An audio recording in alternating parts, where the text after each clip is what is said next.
परिचय। रीना के दादाजी बीमार हैं।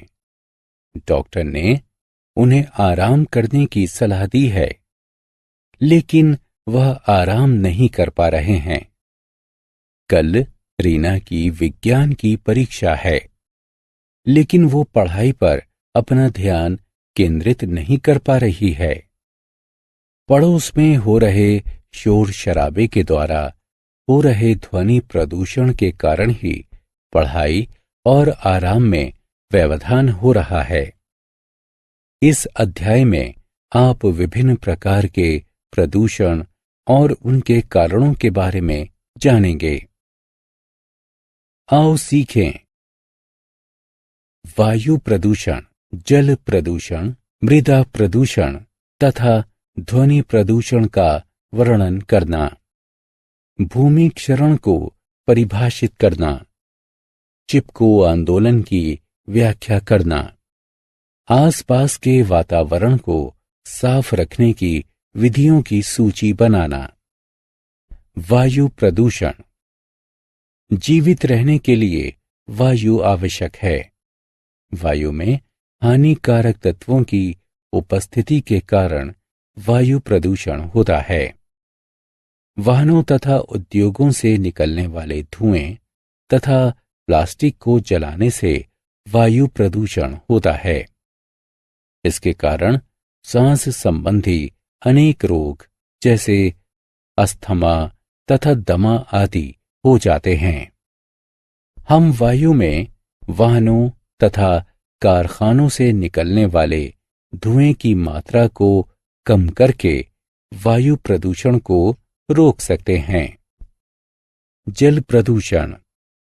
वायु की तरह जल भी हमारे जीवन के लिए महत्वपूर्ण है।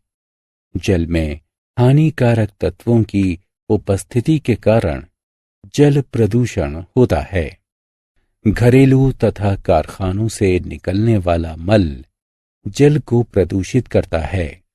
कुछ क्रियाओं जैसे नदियों में कपड़े धोना तथा जानवरों को नहलाना आदि से भी जल प्रदूषित होता है। जल प्रदूषण के कारण डायरिया, पीलिया तथा टाइफाइड आदि रोग हो सकते हैं। हम जल में कचरे के मिलने को रोककर जल प्रदूषण को कम कर सकते हैं। मृदा प्रदूषण। मृदा में हानिकारक तत्वों के मिलने से मृदा प्रदूषण होता है। कारखानों का कचरा, उर्वरक तथा कीटनाशक आदि मृदा को प्रदूषित करते हैं। मृदा प्रदूषण से भूमि की उर्वरता घट जाती है। हम उर्वरकों तथा कीटनाशकों के प्रयोग को कम करके मृदा प्रदूषण को रोक सकते हैं। ध्वनि प्रदूषण। अवांछनीय ध्वनियों द्वारा हमारे वातावरण को दूषित करना ध्वनि प्रदूषण कहलाता है। वाहनों के चलने, गाड़ी के हॉर्न को बजाने, लाउड स्पीकर का प्रयोग करने तथा कारखानों में मशीनों के चलने के कारण ध्वनि प्रदूषण होता है। ध्वनि प्रदूषण से बूढ़े तथा बीमार व्यक्तियों को परेशानी होती है। इससे विद्यार्थियों की पढ़ाई में भी व्यवधान आता है। इसके कारण आप बहरे भी हो सकते हैं। हम अवांछनीय ध्वनियों को कम करके ध्वनि प्रदूषण की रोकथाम कर सकते हैं। भूमि क्षरण। जल तथा वायु के द्वारा मिट्टी का हटना या एक स्थान से दूसरे स्थान तक स्थानांतरित होना भूमि क्षरण कहलाता है। पेड़ों की जड़ें मिट्टी को जकड़े रहती हैं, जिससे भूमि क्षरण की रोकथाम होती है। पेड़ों को काटने से भूमि क्षरण में वृद्धि होती है। हम अधिक संख्या में पेड़ पौधों को लगाकर भूमि क्षरण को रोक सकते हैं। चिपको आंदोलन। वर्ष 1973 में भारत में उत्तराखंड में पेड़ों के काटने को रोकने के लिए चिपको आंदोलन शुरू हुआ था। इसे चिपको आंदोलन इसलिए कहा गया क्योंकि इस आंदोलन के दौरान लकड़ी काटने वालों से पेड़ों की रक्षा करने के लिए गांव के लोग पेड़ों से चिपक गए थे। आसपास की स्वच्छता।